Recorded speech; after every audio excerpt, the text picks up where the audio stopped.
ఇప్పుడు ఇంత ఇంత క్రూరంగా లేకపోతే ఇంత చంపే కార్యక్రమాలు ఇవన్నీ ఎందుకు మా చేస్తారు? ఈశ్వరమ్మని తిట్లతోనే ఆపిరు, సంతోషిస్తున్నాం. ఓకే. మా బతుకులు గిట్లనన్నా బాగున్నాయి. మా వాళ్ళు ఇంకా ఇంకా కూడా ఇప్పుడు మా కులం బావని తిట్టింది, మా వాళ్ళు అంత రాయనామా చేసిరా? చేసి ఎట్లా అంటావురా మా పెద్ద మనిషిని అని అన్నారా? ఏం మంతకాలు చేస్తురాడా? ఏం మంతకాలు చేస్తారు? అదే కేసీఆర్ అంటే అదే అలా ఉన్న ఒక రెడ్డి ఆయన అనడానికి ఏమంటే సస్పెండ్ చేయడు. జిట్ట బాలకృష్ణారెడ్డి భువనగిరి ఓ చిన్న మాట అన్నది కేసీఆర్ సస్పెండ్ చేసి పడేసిండు. ఓకే, ఈడ చాలా మంది చాలా మనుషుల మధ్యలో బతుకుతున్నాం. మేమందరం ఇంత మంచిగా కష్టపడుతున్నాం. ఎవరు చేయాలి? ఎవరు చేయాలి? బెల్లి లలితక్క యాదవ్ కుటుంబం కాకుండా అదే అగ్రనాయకుల కులంలలో ఓసీలలో పుట్టుంటే సీఎం కాకపోతున్నా, మా రోజు వీరన్న కాకపోతున్నా, ఎర్ర సత్యం అట్నే వదిలేసే కాకపోతున్నా, గండె ఎలయగౌడు ఎక్కడ తొర్రూరులో చంపారు ఆయన, ఇనుకుర్తిలా అక్కడ ఉమ్మడి వరంగల్ జిల్లాలో ఆయన ఎంత పెద్ద లీడరు. అసన్పర్తి సాంబయ్య. ఎందుకు ఇవన్నీ? బీసీలు అంటోళ్ళు చెరుకు సుధాకర్ అని ఎంత సేవ చేసిండు, ఇక వదిలేద్దామా అన్నీ ఓకే. ఇట్లా నలిసి టిష్యూ పేపర్ రెస్టారెంట్లో పోతావు కదా, పడదంటారు. అంటే బీసీలనా మమ్మల్ని అంత చీప్గా చూస్తారు. టిష్యూ పేపర్ లాగా మా సంఘం నాయకులు అట్నే పాడుపడ్డారు. పాపం మొన్న కొట్లాడిన బీసీ కొత్త మొక్కలు అవుపించిన చాలా గొప్పగా కొట్లాడారు వాళ్ళు. చాలా మంచోళ్ళు ఉన్నారు వాళ్ళు. ఎవరో చూసిన వీడియోలల్లో అరే సూపర్ కొట్లాడుతారు. అరే గట్ల కమిట్మెంట్ కావాలి వీళ్ళకి. ఆర్కృష్ణ ఎలా ఉన్నాడు ఇవాళ? మొన్నటిదాకా వైసీపీలో ఉండు, తర్వాత కాంగ్రెస్లోకి వచ్చే, మళ్ళీ పోయి టీడీపీలో వాడే, మళ్ళీ పోయి బీజేపీలో వాడే. ఎవడు కొట్లాడాలి? ఈశ్వరమ్మకు అంత పెద్ద ఇష్యూ అయింది. ఆర్కృష్ణ ఎడవనుకోడు చెప్పు. గౌడ్లని ఇప్పుడు ఆయన కూడా గౌడే కదా, మరి గౌడ్ల కులాన్ని అంత పెద్దగా తిట్టిండు. నేను పోయి కొట్లాడినా, ఏడునోను ముఖేష్ అన్న విగ్రహం పెట్టాలన్నాడు అని అడిగిన, ఏడునోను అంటే ఒకటే సింహాద్రి గారు ఏం లేదు, బీసీలు ఎస్సీలు ఎస్టీలు అంటోళ్ళని మనలాంటి గట్టిగా కొట్లాడేటోళ్ళని ముందడ ఒక అల్ఫాగారిని తీసుకొచ్చి మన మీద తయారు చేస్తారు. ఓకే, బీసీలు గొప్పోళ్ళు, ఎస్సీలు గొప్పోళ్ళు, ఎస్టీలు గొప్పోళ్ళు, మన కులాలన్నీ గొప్పవి. పేద రెడ్లు, పేద వెల్మలు, పేద కమ్మలు కూడా గొప్పోళ్ళే, అందుకే వాళ్ళకు కూడా ప్రేమలు ఉంటాయి. ఆధిపత్య రెడ్లని ఈ అహంకారంతో మాట్లాడు వ్యభిచారం చేసేటోళ్ళని అంటారు ఆ పేరు. ఓకే, అంత దుర్భాష వాడిండు. ఆ పూరని ఏజ్ ఎంత? నేను కరెక్ట్ గా పనిచేసినప్పుడు వాళ్ళ నాయన మాతో పాటు పనిచేసాను. మేము స్టేట్ కమిటీలో ఉన్నాం. ఇప్పుడు జక్కిడి ప్రభాకర్ రెడ్డి మాట్లాడు తప్ప ఆయన ఏజ్ ఉన్నది, అది పెద్ద తప్పు. నువ్వు క్షమాపణ చెప్తావు, పోయి పొద్దున్నే పోయి ఆ పెద్ద మనిషి కాళ్ళు మొక్కితే నేను ఒప్పుకుంటా. ఏం చేసినారు ఇలా? ఒకటే మాట్లాడుతున్నా, మొత్తుకున్నాం. ఆర్ఎస్ ప్రవీణ్ కుమార్ సార్ అట్లనే ఉంటే ఇలా తెలంగాణకి సీఎం చేసేటోళ్ళం మేము. ఆయన పోయి దొరకాడు ఉండే, విశారాధన అన్న మీద బాగా నమ్మకం ఉండే నాకు. ఆయన పోయి దొరసాంతో ఉంటుండు. అంటే ఇలా బాధాకరమైన విషయం ఏంటంటే, నాలాంటోడు వచ్చి ఇలా పని చేయాలనుకోండి, నేనేం చేస్తా అంటే ఒక ఎస్సీ ఎస్టీ బీసీల కింద పని చేయడానికి రెడీగా ఉన్నా నేను. కాంగ్రెస్ పార్టీ రెడ్ల పార్టీ అయిపోయింది. ఈ పార్టీని మనం ఏం చేయాలి?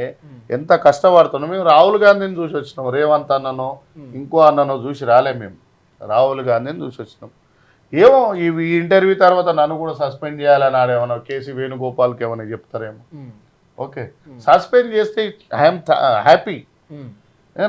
ఆయన సస్పెండ్ చేసుకున్నా రాహుల్ గాంధీ ప్రధాని చేసిన దాకా నిద్రపోము, సస్పెండ్ చేయకున్నా రాహుల్ గాంధీ ప్రధాని చేస్తాం.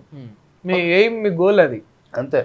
ఇక్కడ ఓన్లీ ఇక్కడున్న కాంగ్రెస్ పార్టీలో కొందరు వ్యక్తులతోనే పార్టీతోనే కాదు. పార్టీ నా ప్రాణం. పార్టీ నాకు ఇప్పుడు మొన్న ఏపీగా ఇంటర్వ్యూలా అందరు గీక్కుంటాటుంటే మాకు గడ పేరు పెట్టి జీరుకుంటాటుంటది. మాకు వచ్చినాయి అన్ని రోగాలు ఉన్నాయి మాకు కార్యకర్తలకు. అయినా కూడా ఫిర్బీ ఐఎమ్ కాంగ్రెస్ అంటున్నాం. ఎందుకు అంటున్నాం? ఈ రోజు కూడా సిగ్గుతో ఉంటున్నాం. ఇంకా కష్టపడి పైసలు అప్పులు చేసి ఇంకా కూడా తెచ్చి ఇగో ఇట్లా ఆఫీసులు నడిపిస్తున్నాం కదా, ఇంకేం చేయాలి? ఇంకా పార్టీకి ఇంకా నేను ఒక ఏఐసిసిలు ఉన్నా, నా కష్టం విలువ తెలియదు. మరి మా రేవంత్ అన్నకు బీసీని కదా, గొల్లోని కదా, రెడ్డి ఆయన అయితే ఎప్పుడో మార్కెట్ కమిటీ చైర్మన్, ఏఐసి అదే స్టేట్ కమిటీ మెంబరు, చైర్మన్ ఇచ్చి పడేస్తుండే. మొన్న ఏదో ఫోన్లు చేసిర్రు 2-3 నీ చైర్మన్ ఇస్తారంటారా అంటే ఇక వద్దురా భయ్ మీ చైర్మన్ వద్దు లోటప్పిస్తుంది చేసిరా మీకు మళ్ళీ రేవంత్ రెడ్డి తరపున రేవంత్ రెడ్డి తరపున 3-4 వచ్చిపోయారు కూడా వచ్చిపోయి మాట్లాడారు మాట్లాడి అన్న రారా అదే మాట్లాడతాం అది అని అంటే చెప్పిన నేను ఒకటే మాట చెప్పిన రాను నేను పార్టీల పదవి తీసుకున్నాను అనుకో ఇక ఇంతమంది వాదంని మోసం చేసిన అయితే నేను బహుజనుల కోసం కొట్లాడతా అన్యాయం అయితే ఈ పార్టీలనే ఉంటా ఈ పార్టీలో వద్దని వాళ్ళు అనుకున్నా నేను అనుకున్నా బహుజనుల కోసం అయితే కొట్లాడతా అన్యాయం జరిగితే ఎనీ పార్టీలో నాట్ ఓన్లీ కాంగ్రెస్ బీజేపీలో అన్యాయం జరిగినా కొట్లాడతా బీఆర్ఎస్ లో కొట్లాడతా అన్యాయం జరిగినా కాంగ్రెస్ లో కొట్లాడతా తిక్కలైతే నేనే పార్టీ పెడతా last open statement open statement ఇక మా బతుకులు ఆగమవుతున్నాయి అన్నప్పుడు కాంచీరాములు లెక్క కావాలి మనం అంబేద్కర్లం కావాలి మనం బీపీ మండల్ ప్రసాద్లం కావాలి ముల్యాంగ్లాలులం కావాలి మన జ్యోతిరావు పూలేలు కావాలి పెరియరు సాహు మహారాజులు కావాలి కొమరం భీములు కావాలి సాక లైలమ్మలు కావాలి మారోజు వీరన్నలు కావాలి బెల్లి లలితక్క కావాలి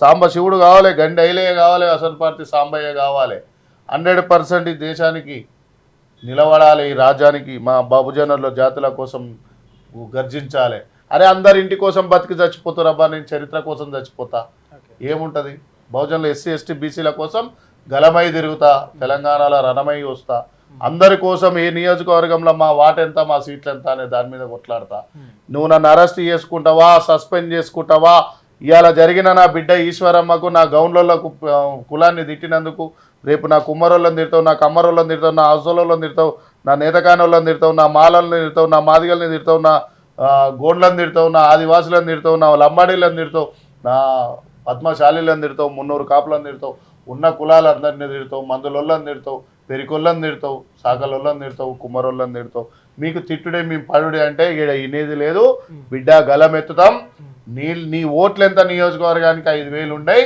మా ఓట్లు ఎంత ఉంటాయో చూపిస్తాం మా జాతులను తీసుకొచ్చి బరాబర్ ఎమ్మెల్యేలుగా నిలబెడతాం నువ్వేంది ఇచ్చేది నీకే ఇస్తాం మేము రిజర్వేషన్ల కోసం అడుగుడు కాదు నీ కులం వచ్చి మమ్మల్ని రిజర్వేషన్లను అడిగే స్థాయికి తీసుకొస్తాం ఆ రోజు తీసుకురాకుంటే నీ మీద ఒట్టేది చెప్తున్నా నీ మీద కాదు అలా మా రేవంత్ అన్న మీద ఓకే రేవంత్ అన్న మీద ప్రేమ ఉంది కాబట్టికే నాకు ఆయన మీద ఒట్టేది చెప్తున్నా మా బహుజన రాజ్యం వచ్చిందాక నేను కొట్లాడతా ఓకే రైట్ ఫైనల్ ఏం చెప్తారు ఒక్క మాట శివచరణ్ రెడ్డికి ఇప్పుడు ఇలాంటి వ్యాఖ్యలు చేసిన శివచరణ్ ఏగా పిల్లగాని గురించి ఊగా మాట్లాడు ఎందుకు పార్టీ సస్పెండ్ చేయదు బరాబర్ చేయదు ఏదో షోకాజులు ఇస్తుంది 2 రోజులు ఏదో రీకాలు పెడతారు ఏదో మళ్ళీ గదే మాటలు మళ్ళీ ఒకరో తాగుతాడు తిడతాడు అంతే పడుడు మా ఉంటే తిట్టుడు ఆనంతే తాగే తిట్టినంటారు అట్లా మాటలు నేను ఇప్పుడు మామూలుగా అయితే మధుసింహతంలో ఉన్నప్పుడు ఒకటి తిట్టాడు ఓకే తాగిండా తాగిలేడా మాకు తెలియదు కానీ ఇప్పుడు తాగి తిట్టిండని నేను అనుకుంటున్నాను ఓకే తాగలేదనుకో మనిషి పుట్టుక ఉడితే గట్లెందుకు మాట్లాడాలి ఓకే ఎట్లా చూసినా తప్పే